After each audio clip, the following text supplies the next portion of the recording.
오늘은 복음 전파의 사명 10번째 시간으로 장자의 명분을 내게 팔라, 장자의 명분을 내게 팔라, 그런 제목으로 같이 말씀을 나누도록 하겠습니다.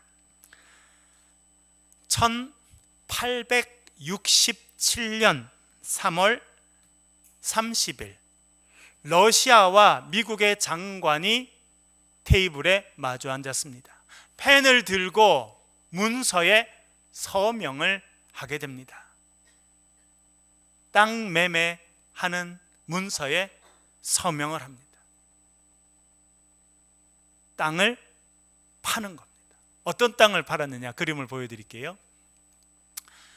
그림을 앞에 보여주시면, 여러분 미국 본토가 있으시죠? 지금 이제 구글 지도에 찾은 건데, 이제 북쪽에 갈수록 땅이 좀 더 확장돼 보이니까 더 커 보입니다만, 그날 매매를 한 땅이 저 위에 있는 알래스카입니다. 여러분, 우리나라를 제가 일부러 표시해 놨습니다. 우리나라 대한민국 보이시죠? 왼쪽 귀퉁이 끝에 보이시나요? 대한민국. 우리나라 남북한 합친 남북한 면적의 7배, 그리고 미국 어마어마한 영토의 5분의 1을 차지하는 것이 이 알래스카인데, 이 알래스카라는 땅을 그날 매매하게 됐습니다. 내려주시고요. 매매 가격이 얼마였을까요? 우리나라 남북한 크기의 7배에 해당하는 이 땅을 매매했습니다. 얼마? 러시아는 얼마 받고 미국에다 이걸 팔았을까요? 720만 불입니다. 지금 가치로, 지금 우리나라 가치로 2,300억입니다. 2,300억. 그래서 제가 이 정보를 갖고 평당 얼마인지 해봤어요. 우리 뭐 2,300억 해도 안 나오잖아요. 평당 얼마짜리인지 이게 중요하잖아요. 여러분 지금 사시는 아파트나 여러분 갖고 계시는 거기, 또 어떤 분은 산도 있고 어떤 분은 뭐 밭도 있는 분도 있는데, 여러분 그 소유는 평당 얼마예요? 제가 계산해 봤더니 이 러시아가 미국에 판 이 알래스카는 평당 얼마였느냐? 평당 22원. 여러분 몇 평쯤 사실 수 있겠습니까? 여러분 지금 가진 수중에 가진 것으로 몇 평쯤 살 수 있겠어요? 평당 22원입니다. 그럼 왜 이렇게 러시아는 형편없는 가격에 저 엄청난 땅을 팔았느냐? 쓸모없다고 생각했어요. 얼음으로 가득 덮여 있고, 처음에는 그 물개도 있고 뭐 그렇게 가지고 그런 동물을 때려 잡아가지고 가죽을 벗겨서 팔았거든요. 근데 동물을 워낙 잡으니까 동물이 이제 없어지니까 가죽도 안 나오고 뭐 얼음밖에 없는 땅, 아이고 팔아버리자. 팔아버렸어. 평당 22원에. 미국이 그걸 샀습니다. 30년 됐더니 금광이 터졌습니다. 엄청난 금이 쏟아져 나오기 시작했습니다. 그리고는 석탄을 발굴해냈는데, 석탄은 전 세계 매장량의 10분의 1이 이 땅에 묻혀 있습니다. 그리고 나중에 천연가스, 철광석 이렇게 나오는데 1968년에는 그 북쪽에서 유전이 터졌습니다. 상상할 수 없을 만큼의 엄청난 가치가 이 땅에 있었게 됐어요. 러시아가 어떻게 했습니까? 땅을 치고 후회했죠. 그래서 돌려달라, 우리가 그때 잘못한 거예요. 근데 뭐 정식 매매, 나라 간에 정식으로 매매 계약서 다 작성했어요. 그래서 이 알래스카를 산 것은 미국 역사상, 어떻게 보면 세계 역사상 가장 좋은 거래였다, 그런 평가를 받고 있습니다. 오늘 본문에도 보면 우리는 엄청난 거래가 이루어지고 있다는 것을 알게 됩니다. 이 거래는 형과 동생 사이에 이루어졌습니다. 팥죽 한 그릇을 주고받는 거래였습니다. 그러나 이 팥죽 한 그릇으로 이루어진 거래는요, 두 사람의 인생의 방향을 완전히 바꿔버렸습니다. 그리고 지금 뉴스에 계속 나오고 있는 이 이스라엘의 역사의 방향을 영원히 바꿔놓는 중요한 거래가 되었습니다. 이 거래는 형 에서와 동생 야곱 사이에 이루어졌습니다. 원래 이 형 에서와 동생 야곱은 쌍둥이였습니다. 엄마 뱃속에서 같이 생겨서 같이 성장했습니다. 그런데 에서가 먼저 나오는 바람에 형이 됐습니다. 그들의 탄생을 이렇게 이야기합니다. 25장 25절 26절 같이 읽겠습니다. 시작. 먼저 나온 자는 붉고 전신이 털옷 같아서 이름을 에서라 하였고, 후에 나온 아우는 손으로 에서의 발꿈치를 잡았으므로 그 이름을 야곱이라 하였으며. 아멘. 큰아이가 먼저 태어났는데 피부가 무슨 색깔이었다는 겁니까? 붉은색을 띠고 있었다, 그렇게 이야기합니다. 그리고 몸에 뭐가 벌써 나 있었다고요? 잔털이 벌써 나 있었어요. 저희 둘째가 미국에서 태어났습니다. 그래서 미국 남부라 주로 이제 백인들이 많이 사는 거기에 듀크 대학병원에서 했는데, 이제 아이들을 이제 보러 갔더니 아이들을 이렇게 조그만 바구니 해서 또르르르 이렇게 눕혀놨더라고요. 보니까 저 애가 눈에 탁 띄어요. 왜? 제 자식이니까 제일 먼저 눈에 띄었겠습니다만 딱 봐도 금방 눈에 띕니다. 왜? 뭐 백인들보다는 우리 피부가 조금 더 진하니까 눈에 보이기도 했지만 그거가 아니고 우리의 머리가 새까매요. 여러분, 태어나면 애들이 머리카락 새까맣게 태어납니까? 안 태어납니까? 우리나라만 그렇더라고요. 백인들은요 거의 머리카락이 없이 태어나도 손낫 머리에 나서 태어나지. 우리 애만 머리가 새까매. 그래서 간호원들이 깜짝 놀래요. 애가 딱 나오니까 얘가 왜 머리가 새까맣게 났지? 이렇게. 에서는 태어나면서부터 잔털이 몸에 났고 피부는 빨간색을 가졌다, 그렇게 이야기해 주고 있습니다. 그래서 나중에 그의 이 별명은 에돔이 됩니다. 에돔, 붉다는 것입니다. 그래서 붉다, 에돔, 붉은 것은 이 에서의 이름이기도 하고 그의 특징이기도 했습니다. 쌍둥이였는데 바로 뒤에 이제 동생이 태어납니다. 야곱이 태어나는데 특별하게 태어났다고 이야기하죠. 유명한 인물들은 그냥 좀 특별하게 태어나야 됩니다. 이 야곱은 어떻게 태어났다고 말합니까? 뭘 붙잡았다고요? 형의 발 뒤꿈치를 붙잡았다. 그래서 이름이 야곱이 됩니다. 발 뒤꿈치라는 것의 히브리 말은 아케브입니다. 아케브가 발 뒤꿈치라는 뜻이고, 동사로 쓰이게 되면 바꾼다, 대체한다, 그런 의미를 갖고 있습니다. 그래서 이게 동사니까 변형이 되겠죠. 그래서 미완료형으로 변형되면 야아케브가 됩니다. 야아케브에서 야곱이라는 이름이 나오게 되었습니다. 발 뒤꿈치를 잡은다는 뜻이기도 하고, 여러분, 이 발 뒤꿈치를 잡은 것은요 앞으로 그의 인생에 일어날 일을 보여주는, 소설로 말하면 복선과 같습니다. 제가 말씀드렸죠. 야곱이라는 이름이 나오는 아케브라는 말은 명사로 쓰이면 발 뒤꿈치라는 뜻이지만 동사로 쓰이면 발 뒤꿈치를 잡는다, 대체한다, 바꾼다, 그런 의미를 갖고 있습니다. 앞으로 어떻게 될 거라고요?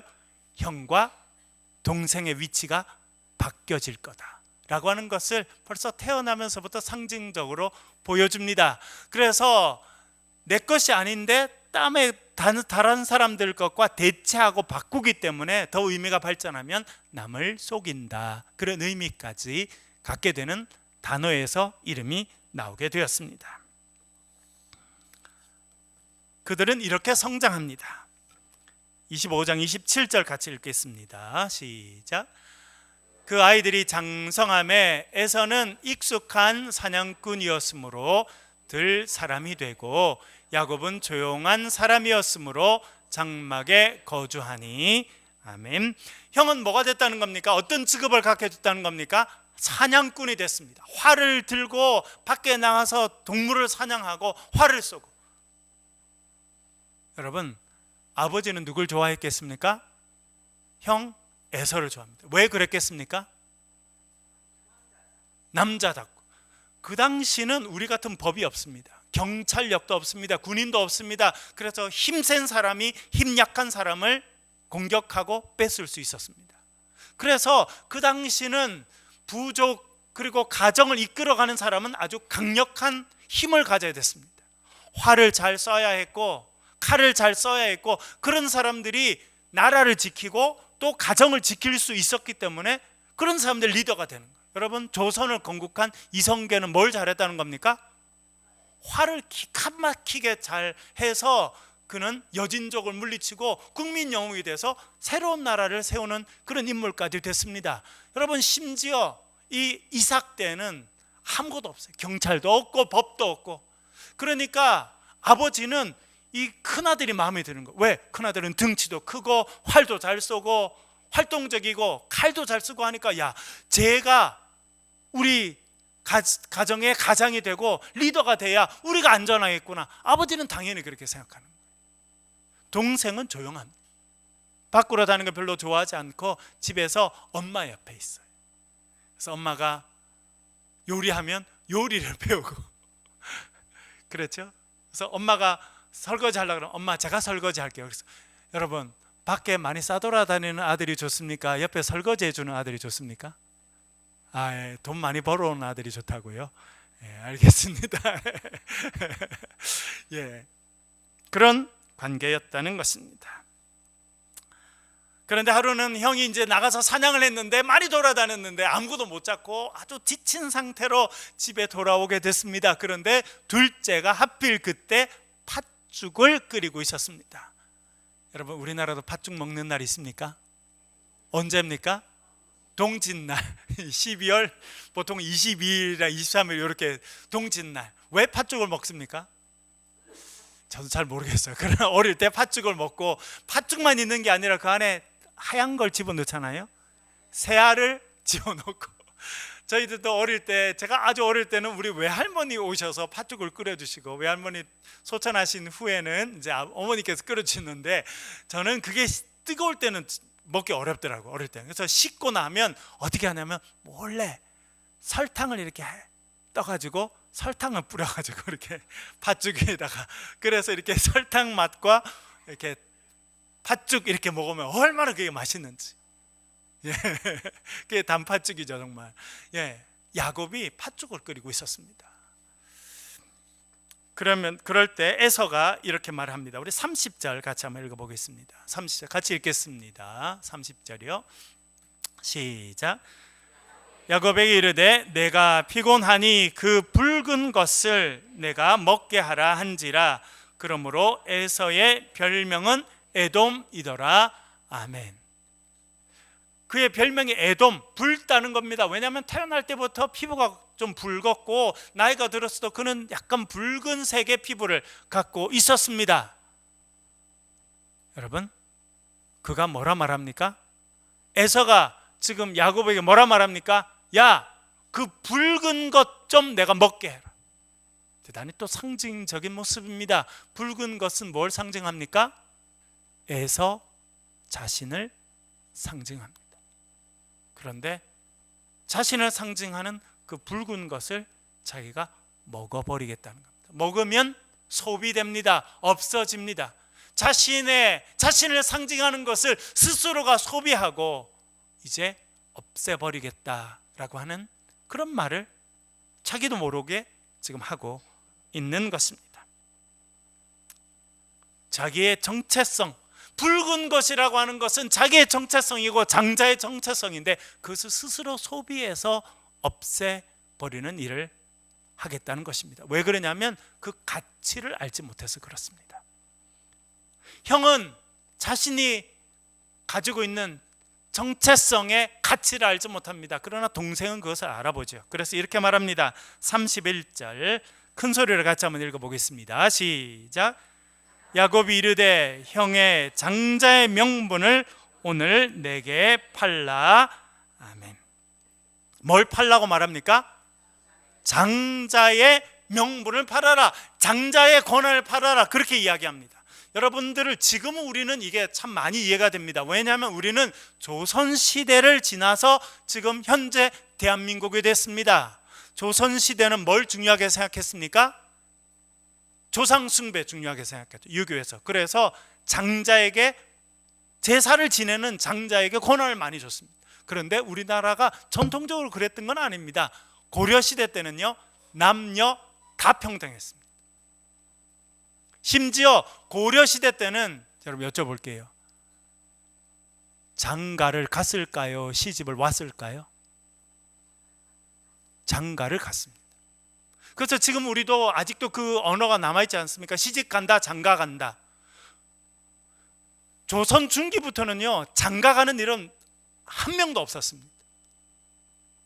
그런데 아직도 우리 언어에 장가 간다, 시집 온다 이런 말이 남아있는 것은 고려시대 때 영향이 있는 겁니다. 고려시대 때는 다 장가를 갔습니다. 결혼을 하면 당연히 아내 쪽 부모님과 같이 사는 것이 고려시대의 관습이었습니다. 그래서 그때는 다 장가를 갔습니다. 재산 분배도 남녀 다 평등했습니다. 똑같이 다 나눠졌습니다. 그런데 이제 고려가 망하고 조선이 되면서 유교라고 하는 종교를 국교로 맞아들입니다. 유교는 남존여비, 남자를 중요하게 생각하고 여성을 권한을 낮게 생각하는 그런 성리학적인 그런 생각을 받아들이는 그런 종교였습니다. 그런데 여러분, 관습이라고 하는 거, 여러분 특별히 결혼제도 또 장례제도 이런 건 쉽게 바뀝니까? 안 바뀝니까? 쉽게 안 바뀝니다. 고려시대 때 했는데 그것이 뭐 태조, 태종 쭉 지나고 세종시대가 됐는데도 아직도 대부분 장가를 가는 거예요. 그런데 지금 유교 사상을 퍼뜨려야 되는데 아직도 고려처럼 장가를 들고 있으니 안 되겠다. 세종대왕이 앞서서 자기 딸을 궁 밖으로 시집 보내버립니다.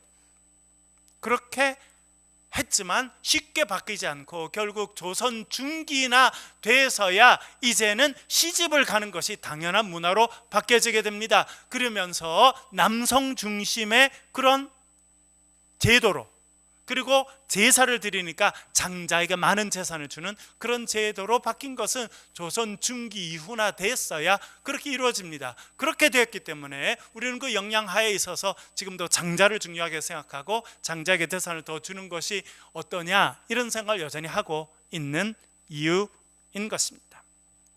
그런데 야곱 시대 때 장자는 절대적인 권한을 갖고 있었습니다. 집에 아이가 10명이라도 재산의 3분의 2는 장자에게 주었습니다. 그것을 알고 있었죠. 형은 몰랐습니다.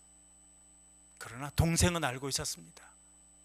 그리고 더 중요한 것이 있습니다. 그것은 무엇이냐면 재산 3분의 1을 받는 것뿐만 아니라 더 중요한 것이 있었는데 그것은 축복의 권한을 장자가 물려받았습니다.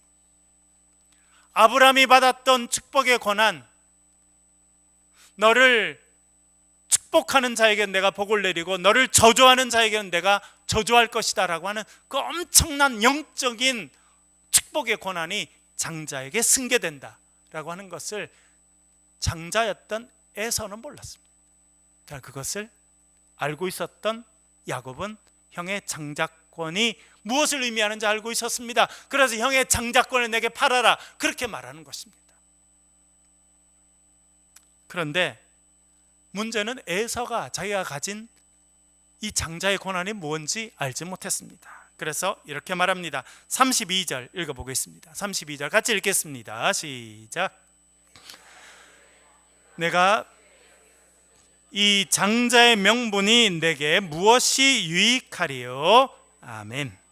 에서가 뭐라고 하니까 나 배고파 죽겠는데 장자 이거 뭐 이게 내 밥 먹여주냐 뭐 해주냐 이거 필요 없다 당장 갖고 와라 그렇게 말합니다. 여러분, 이 에서의 모습이 딱 우리 모습이에요. 우리는 하나님께서 우리에게 주신 것이 얼마나 소중한지 모르고 살아갑니다. 그래서 그걸 버리는 걸 쉽게 생각합니다. 대한민국 국민으로 이 땅에 살고 있다는 것이 얼마나 감사하고 좋은 일인지 대부분 몰라요. 여러분 아시다시피 작년 올해 제가 아프리카 이렇게 가보고 물이 많은 게 얼마나 감사한지.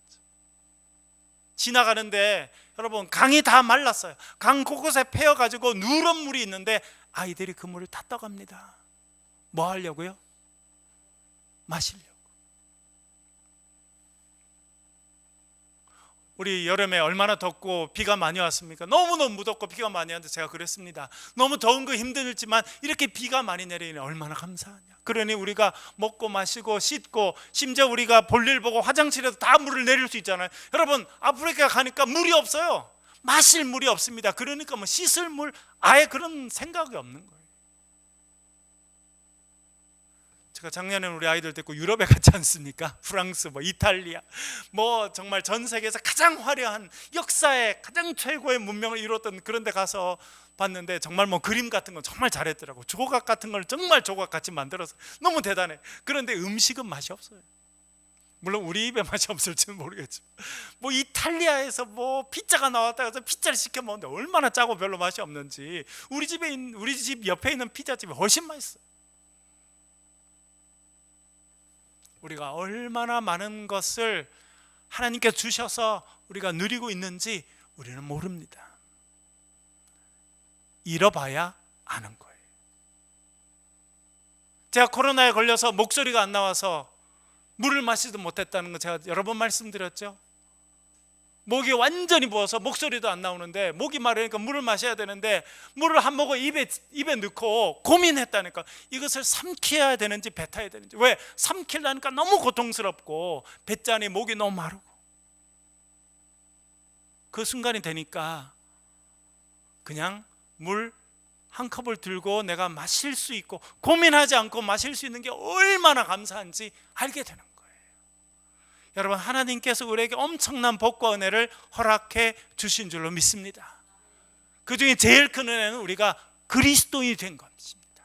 예수 믿는 사람이 된 것입니다. 여러분, 제가 지금까지 계속 반복해서 말씀드렸죠. 우리나라에 이슬람 선교사들이 들어와서 이슬람화되었으면 어떻게 될 뻔했습니까?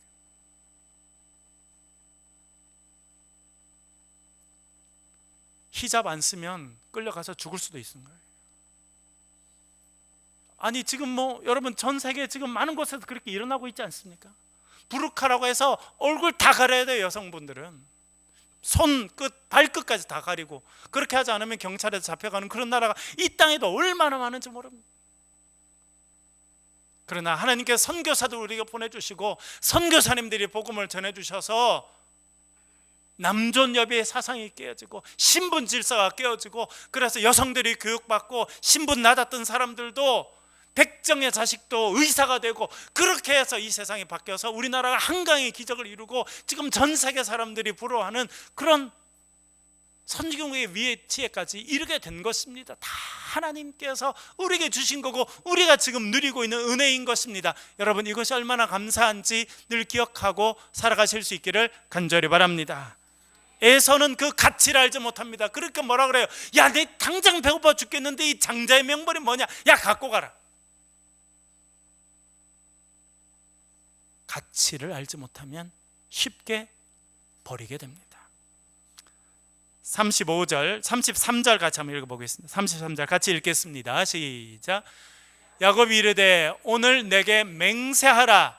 에서가 맹세하고 장자의 명분을 야곱에게 판지라. 아멘. 야곱은 머리가 좋잖아요. 그러니까 형이 다음에 말을 바꿀까 싶어가지고. 여러분, 많은 사람들이 화장실 가기 전 마음과 화장실 갔다 온 다음에 마음이 바뀌죠. 예, 그런 줄을 다 알고 있었기 때문에 뭐 하라고 말합니까? 형한테 딱 지금 팥죽 한 그릇을 딱 들고 딱 내밀기 전에 뭐라 말합니까? 형, 맹세해. 그랬더니 에서가 뭐랍니까? 야, 내가 100번이라도 맹세할게. 맹세하고 팔았어요.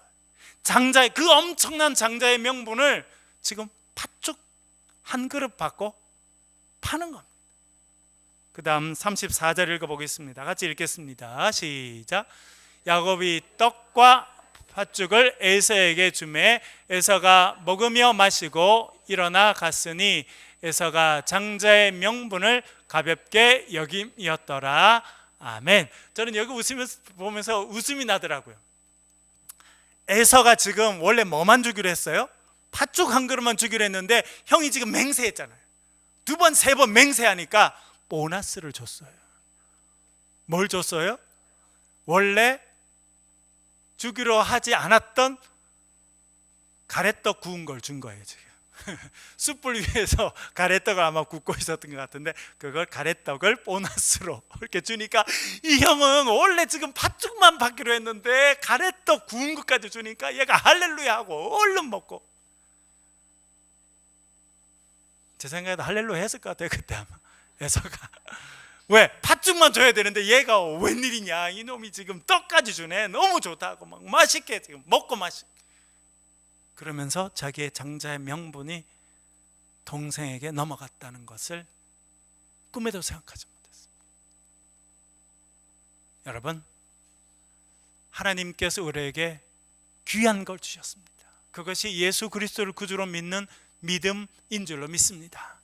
화목한 가정입니다. 우리가 오늘 와서 이렇게 같이 예배할 수 있는 예배 공동체를 주신 거예요. 대한민국의 국민으로 살게 하시는 것이 하나님 주신 얼마나 큰 복인지 여러분 감사하고 감격하며 살아가실 수 있기를 바랍니다. 문제는 가치를 깨닫는 거예요. 영원한 생명의 가치를 알지 못하는 사람들이 이 땅에 얼마나 많은지 모릅니다. 여러분의 자녀 가운데, 여러분의 형제 가운데, 여러분의 가까운 사람 가운데 이 땅의 삶이 마지막이라고 생각하고 살아가는 사람이 얼마나 많습니까? 영원한 생명의 가치를 우리가 알았다면 그 사람들에게 그것을 전달해 줄 수 있기를 바랍니다. 그래서 우리가 전도 대상자를 정하고 그들에게 복음을 전하고 생명의 복음을 전하는 축복의 통로로 쓰임받는 저와 여러분 되시길 주의 이름으로 간절히 축원합니다.